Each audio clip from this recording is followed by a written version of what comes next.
soit vraiment des labyrinthes où le trafic, c'est le calvaire. On n'aurait même pas fait les sauts de mouton. On n'aurait même pas tenté de faire les sauts de mouton. Parce que c'est une bêtise pour eux. C'est l'argent jeté à la fenêtre. Que Félix reçoive même les mamans qui débilangent. Non, c'est une bêtise. On n'aurait pas pu.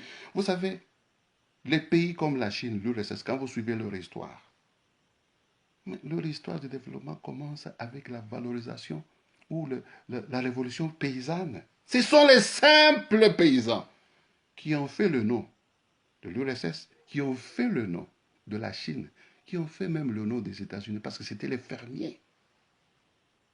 Mais nous avons cultivé une classe tellement arrogante et imbue d'elle-même, elle croit que c'est seulement avec les études, les diplômes universitaires qu'ils peuvent tout, alors qu'ils sont en train de créer l'enfer et de créer des conditions invivables. Ils sont irréprochables. Non, on ne mérite pas ça.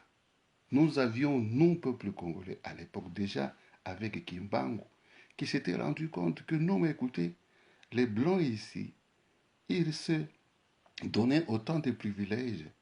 Ils se donnaient des privilèges au point de penser que l'amour du prochain, c'était seulement entre Blancs et Blancs. Que l'homme noir ne méritait pas cet amour-là. Et vous voyez la lutte de Kimbangu, c'était profond. Dit non, nous ne pouvons pas accepter ça. Déjà, à partir de Kimbangu, le peuple congolais s'est réveillé contre cette puissance coloniale. Mais aujourd'hui, vous voulez avoir peur devant un groupe de gens et entouré par le Rwanda. Maintenant, nous devons avoir plus peur d'eux, être terrorisés par ces gens, être pris en otage comme tous les professeurs le sont aujourd'hui, alors que nous avions des gens comme les Lumumba qui n'étaient pas autant éduqués, les gens comme les Kimbangu qui n'étaient pas autant éduqués, qui ont vraiment montré cette bravoure pour s'opposer et dire non, nous ne voulons pas cette colonisation. Vous voyez que les diplômes, ça ne donne pas le caractère, ça ne donne pas tout. Le courage qu'avait Lumumba de dire nous n'acceptons pas qu'on continue à nous coloniser. Mais écoutez, ces gens n'ont pas le courage de dire non à Kabila. Un garçon qui est venu comme ça, pauvre comme ça, rebelle, qui n'avait aucune expérience. Mais pour eux, il est mieux que Félix, qui est venu d'une famille où c'était la politique, le père politicien, éduqué depuis longtemps, impliqué dans cette lutte de changement. Pour ces gens-là, qui ont entouré Kabila, non. Nous sommes tous méprisables. Nous avons affaire à un monstre de système. Et cette monstruosité là-bas se révèle dans les avantages scandaleux qu'on a octroyés à ce président, qui montre qu'on a affaire à un système d'oppression, de terreur. Je crois que peut-être nous pouvons nous rappeler, évoquer certaines expériences qu'on a vues, je crois même avant l'événement de la démocratie, de levant de la démocratie au monde, surtout en Afrique. Rappelez-vous, chers frères, il y avait un président comme ça en Europe. Ceausescu, je crois, quelque chose comme ça. Ceausescu, je crois. Ce monsieur-là, il vivait dans ce monde avec son clic. Et bien, quand le peuple a remarqué que ce monsieur là-bas faisait la bêtise, il vivait dans ce monde, ses propres militaires l'ont mis là-bas, on l'a mitraillé. J'ai vu dans certains groupes sociaux des gens qui faisaient des commentaires qui disaient que chez les Arabes et tout ça, quand vous faites des crimes qui vraiment compromettent la vie d'une société, on vous coupe, on vous tue sur la place publique. On vous coupe la tête ou quoi, en public. Mais nous avons accepté l'inacceptable. On peut jouer avec un peuple comme ça quand Kokolo, pendant tout le règne de Kabila et Tchatchi, pas d'eau, pas d'école, pas d'abri convenable pour les militaires, pas même de salaire. Aujourd'hui, Félix remet de l'eau là-bas. Il construit des maisons là-bas pour accommoder les militaires. Mais vous avez maintenant les ministres de FCC qui bloquent même l'argent pour payer les militaires. Chers frères et sœurs, le moment n'est pas bon. Et moi, je crois que c'est le moment qui interpelle le Congolais. Que vraiment, si nous avions même perdu et que les Rwandais soient entrés chez nous, il faut qu'on se rappelle d'où on avait failli. C'est parce qu'on s'était divisé. La balkanisation dont on parle ici, mais c'est seulement une expression d'un défaut que nous avions. Parce que si nous n'étions pas successibles à la balkanisation, les Rwandais ne seraient jamais entrés. C'est-à-dire on aurait été ensemble en 1994 avec la conférence nationale. Parce que rappelez-vous, la conférence nationale, après la conférence nationale, il y a eu une division, même ethnique. Voilà les choses qui nous ont affaiblis. Et si nous continuons à répéter les mêmes erreurs, oh non, biso toza na Fayulu, oh biso toza na Mbemba, biso toza bakatange toza na Moïse, ou bien toza na Boyeboy. Batumsusu, ils disent, bon, je donne un exemple. Hein. Il y a des gens qui sont même aux États-Unis, dans la diaspora comme nous, qui parlent toujours contre eux. Oh bon, c'est la balkanisation, c'est le Rwanda. Nous sommes d'accord, c'est notre langage aussi. Mais les mêmes gens là-bas, je prends un cas de quelqu'un que je suis beaucoup dans les réseaux sociaux. Quand il y avait des histoires de quoi, là-bas à la frontière, de Kasumbalesa, ce monsieur-là, un Congolais qui dénonce les Rwandais, il dit que Bakasayan Baza n'est pas un Bangote. Bon, nous avons vécu pendant la période de Mobutu. Nous étions fiers et heureux de nous sentir Congolais chez nous, partout. Que ce soit à Kisangani, que ce soit à Bandundu, que ce soit au Katanga, au Kasaï, au Kivu. On se sentait Congolais partout, heureux et accepté. Ce monsieur-là qui accuse les Rwandais, qui dit que bon, écoutez, il y a la balkanisation. Le même monsieur là-bas dit que les Kassaïens, ce n'est pas chez eux. Ils doivent faire attention, ils doivent quitter. Est-ce que ce n'est pas ça, chercher une chose de son contraire? Et nous avons vu des expériences comme celle de Bandundu, où on a zigouillé, brûlé les enfants là. De telles choses. Est-ce que ce n'est pas cela qui a fait notre faiblesse en 1992 et qui a permis à ce que les Rwandais entrent? Mais c'est ça. Et si nous continuons à répéter les mêmes erreurs, parce que les Rwandais nous connaissent bien, ils ont vécu avec nous. Ils savent que, bon, il y a même certaines tribus qui traitent les autres de serpents. Que et les autres là-bas, ils ne peuvent pas être au pouvoir. De tels langages. Ou bien les gens certains disent que non, bon, écoutez, biso to boyi, to lingite, bangala ou bien Congo bazala, bazonga pouvoir. Tout nous n'avons pas le besoin de dire pouvoir des Bakongo, des Bangala, des Bakatangue, non, c'est le pouvoir des Congolais. Une dernière chose que je veux dire, chers frères, avant que je vous quitte, nous avons affaire ici à une lutte d'identité. Vous voyez les Blancs, les États-Unis étaient venus interférer dans la guerre en Europe pour sauver l'Europe de l'invasion allemande. Pourquoi? Parce que c'était un problème d'identité.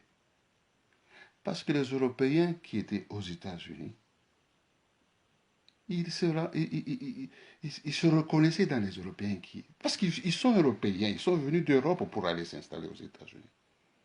Donc c'était une question d'identité. Ils sont allés se battre parce qu'il fallait défendre leur identité. Et aujourd'hui, ils sont en train de bénéficier du fruit là, parce que l'homme blanc, l'Européen, c'est la race puissante sur la terre.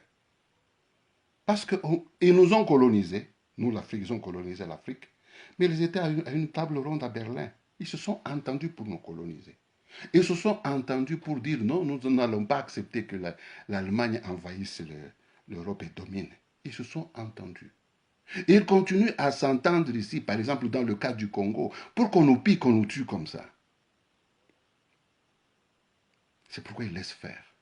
Devant une situation comme ça, chers frères, nous devons aller au fond du problème. Le fond du problème, c'est notre existence. Et notre existence, c'est quoi? Notre identité. Nous sommes le peuple bantou.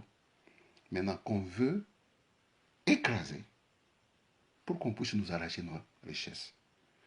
C'est pourquoi, en parlant du peuple bantou, donc nous ne parlons pas des Bakongo, des Bangala, des Baluba, des Katangé, des Kivuché. Non, nous sommes un.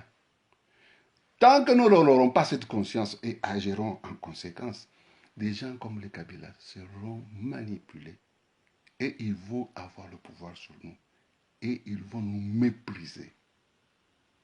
Je vais terminer cette intervention en donnant un peu des exemples. Vous voyez, comme je parlais de ce monsieur, notre frère ici, il s'appelle Big Mac, je m'excuse de citer son nom, ce n'est pas dans le mal, mais c'est pour construire que j'ai utilisé son nom. Ce monsieur, il fait de bonnes analyses, il parle de comment les Rwandais veulent chercher à balkaniser notre pays. Mais le même monsieur, comme je le disais, il se liguait contre les Kassaïens qui vivent, ses frères bantous qui vivent au Katanga. Il ne sait pas, il dit que non, il y a des Katangais, il y a des Kassaïens. Vous, les Kassaïens, vous n'êtes pas chez vous. Bon, alors j'allais donner un exemple de Ngwanda aussi. C'est-à-dire que ce monsieur-là, il condamne la balkanisation. La balkanisation, c'est quoi? C'est la division en différentes, en des petites entités. Il est en train de condamner la balkanisation, mais lui-même prêche la balkanisation. Il prêche la division, parce que la balkanisation, c'est la division, c'est ce que je voulais dire. Mais lui-même prêche la division. Comment est-ce qu'on peut faire une chose au contraire? Alors, vous avez aussi notre frère Ngwanda qui est en Europe, là, on ne sait pas exactement où il est, s'il est à Londres, il est au Maroc ou où, je ne sais pas. Il fait de très bonnes analyses. Balkanisation, balkanisation. Mais la balkanisation, c'est quoi? C'est diviser les gens, non? Bon, quand est-ce que Ngwanda s'est mis là-bas pour dire aux Congolais, mettez-vous ensemble? Que si nous ne sommes pas unis, nous allons perdre cette guerre. Parce qu'il ne donne pas aux Congolais la solution pour gagner cette guerre. Et pour gagner cette guerre, mes frères, il ne faut pas aller gauche-droite. On doit faire comme les Chinois, on doit faire comme les Japonais, on doit faire comme les Russes. C'est l'unité. Parce que ces gens-là, quand tu trahissais, on te tuait. C'est comme ça que la Chine a survécu. C'est comme ça que les Japonais, bien que occupés par les Américains, mais ces gens se sont mis ensemble, ils étaient invincibles. C'est-à-dire, même occupés, ils étaient invincibles. On ne pouvait pas les conquérir. On ne pouvait pas conquérir leur âme. Nous pouvons tirer des leçons de ces grands combats, de ces grandes luttes que d'autres peuples ont gagnées. Bien qu'ils ont été soumis à des atrocités, pires que même les nôtres, les Congolais. Les Japonais, c'était des bombes atomiques qu'on a jetées sur eux. Mais ce peuple n'a pas perdu. Il avait perdu une bataille, mais pas la guerre. Pourquoi? Parce que ce peuple s'est renforcé autour de son identité. Il est resté indivisible. C'est comme ça avec les Chinois. Les Chinois étaient envahis par les Japonais, un petit pays, comme nous, envahis par le Rwanda. On les traitait de chiens. Ils étaient méprisés par les petits Japonais. Parce qu'à côté des Japonais, il y avait les Portugais, il y avait les Américains, il y avait les Français. Tous ces gens là-bas occupaient la Chine. Mais les Chinois, quand vous suivez leur histoire, il y a la révolution des... Comment on appelait encore ces gens les boxeurs. Ce sont des gens qui avaient fait cette histoire underground, qui étaient dans la résistance, mais qui prêchaient l'unité. Qui prêchaient qu'il ne fallait pas diviser la Chine, que la Chine devait rester une. Et qui défendaient leur identité. C'est le message que nos frères comme Ngwanda doivent prêcher. Sinon, on a perdu le temps dans la diaspora ici. Au lieu de servir d'inspiration pour les autres, comme les Chinois ont été, parce que les Chinois, c'est de la diaspora qu'ils avaient eu toute cette inspiration pour se battre pour la défense de leur identité, pour rester unis, parce qu'ils se sont dit, c'est seulement unis que nous allons survivre cette grande guerre. Eh bien, les Chinois sont sortis victorieux. C'est seulement unis que les Japonais se sont dit, nous allons avoir raison sur les Américains. Bien que bombardés, les Japonais, parce que restant unis comme un bloc, ils sont devenus même la deuxième puissance économique du monde. Sous l'occupation américaine, les Américains ont conquis l'espace, mais ils n'ont pas conquis le cœur des Japonais. Alors je dis, cessons avec ces distractions-là. Où vous vous mettez à insulter votre frère, parce que nous sommes bantous. Moïse Katumbi, sa mère, Bantou. Même si son père est métis. Bon, écoutez, c'est comme vous voyez Obama. Ah, Obama a adopté l'identité américaine. Bien que son père est du Kenya. Mais il est né américain. Et il a fait son choix. Il est américain et il défend la cause américaine.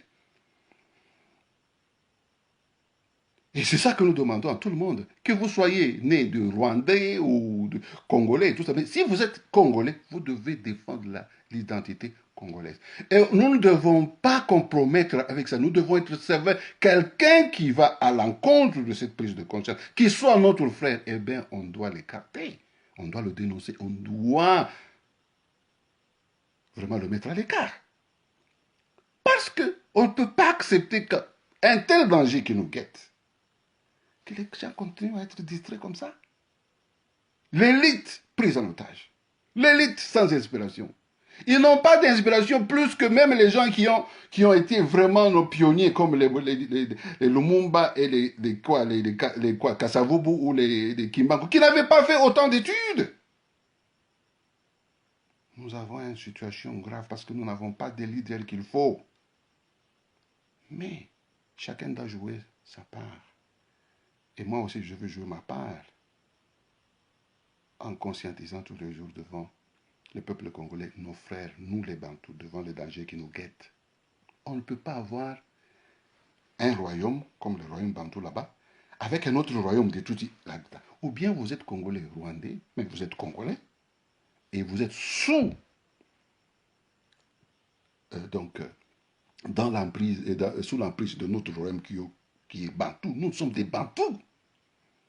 Nous ne refusons pas de vivre avec d'autres gens. Non, ceux qui veulent venir vivre et respecter nos lois et notre façon de vivre, ils sont la bienvenue.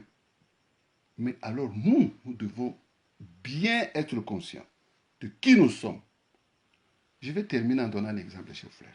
Je vais donner un ou deux. Donc je parlais de Ngwanda ici. J'ai suivi l'exemple de notre jeune frère ici, Tambwe Eliezer, qui donnait l'exemple d'un extrait du livre de Ngwanda. Ngwanda disait ceci. Il dit, dans son livre-là, ça c'est Eliezer Ntambwe qui côté Ngwanda, il dit que dans le livre de Ngwanda, Ngwanda a donné une image très, très bonne. Il a dit, bon, écoutez, voyez un exemple, un papa qui est parti au travail, il rentre à la maison, il trouve sa femme en train de pleurer et il regarde à côté, il voit que son enfant est sous l'étreinte d'un serpent. Donc, l'enfant est pris par un serpent. Au lieu que ce papa-là